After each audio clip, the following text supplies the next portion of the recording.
Assalamualaikum warahmatullahi wabarakatuh. Kembali lagi bersama saya Isla Rizkina, kelas 2023A, Program Studi Pendidikan Bahasa dan Sastra Indonesia, Fakultas Keguruan dan Ilmu Pendidikan, Universitas Riau. Baik, di video sebelumnya saya sudah menjelaskan tentang teori semiotik, dan pada video kali ini saya akan menjelaskan teori stilistika. Dalam ilmu sastra, upaya teoritis untuk membedakan antara gaya dan konvensi itu terutama dikembangkan melalui salah satu teori atau pendekatan yang disebut stilistika. Dari namanya saja, kita sudah dapat menduga bahwa stilistika merupakan ilmu yang mengkaji gaya atau style. Asumsi utama dalam pemikiran para ahli stilistika adalah bahwa sastra itu merupakan pemakaian bahasa secara estetis.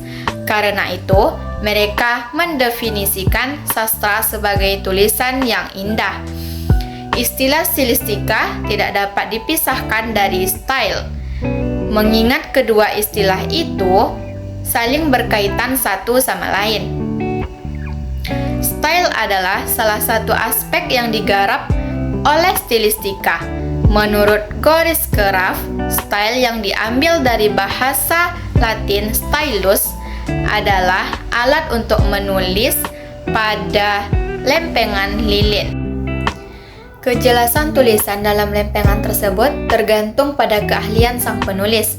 Sementara orang-orang Yunani yang juga telah mengembangkan teori terkait style mengartikannya sebagai kualitas dari sebuah ungkapan.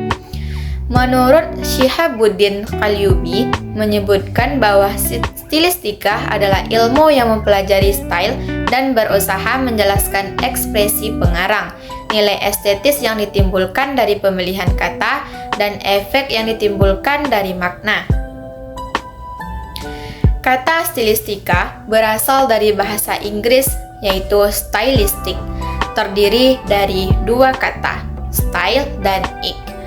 Stylist berarti pengarang atau pembicara yang baik gaya bahasanya, perancang atau ahli dalam mode. Sedangkan ik atau ika artinya ilmu, kaji, dan telaah. Dengan demikian, stilistika adalah ilmu gaya atau ilmu gaya bahasa.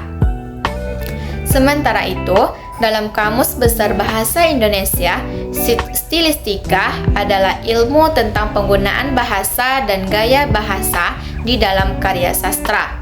Selain itu, masih banyak lagi pendapat yang berkenaan dengan pengertian stilistika.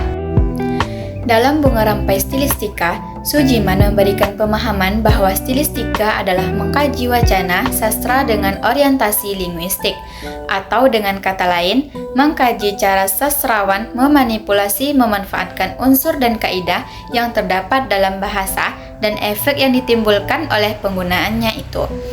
Saya ingin menyampaikan sebuah contoh dari dunia perpuisian Indonesia. Pada tahun 1970, salah seorang penyair Indonesia, Sutarji Kalzom Bahri, pernah membuat puisi tentang pot, yang membuat pot menjadi tidak biasa. Bentuknya sulit dan memaksa kita memberikan perhatian khusus pada makna lain dari pot. Dari contoh tersebut, kita dapat menyimpulkan bahwa jika sastra adalah tulisan yang indah, maka keindahan yang dimaksud di sini dapat dipahami bahwa keindahan merupakan hasil dari beroperasinya perangkat seni. Puisi Sutarji memperlihatkan bagaimana perangkat seni itu diwujudkan dalam susunan kata, pengaturan baris, permainan bunyi, dan bahkan penggambaran kesan visual. Dengan demikian, kata-kata yang tadinya berfungsi praktis dalam kehidupan sehari-hari diubah menjadi punya efek estetis melalui teknik tertentu dalam seni bahasa. Artinya, konvensi yang otomatis dalam bahasa sehari-hari disimpangkan melalui perangkat seni bahasa sehingga menjadi bahasa sastra. Penyimpangan itu berefek terhadap persepsi atau kesadaran kita karena penyimpangan itu membuat hal-hal yang sebelumnya tidak terlihat atau tidak tersadari kini menjadi menonjol. Efek pengedepanan inilah yang disebut efek estetis. Baiklah, sekian video penjelasan materi stilistika dari saya. Jangan lupa like dan subscribe ya teman-teman. Mohon maaf atas segala kekurangan. Saya akhiri dengan Assalamualaikum warahmatullahi wabarakatuh.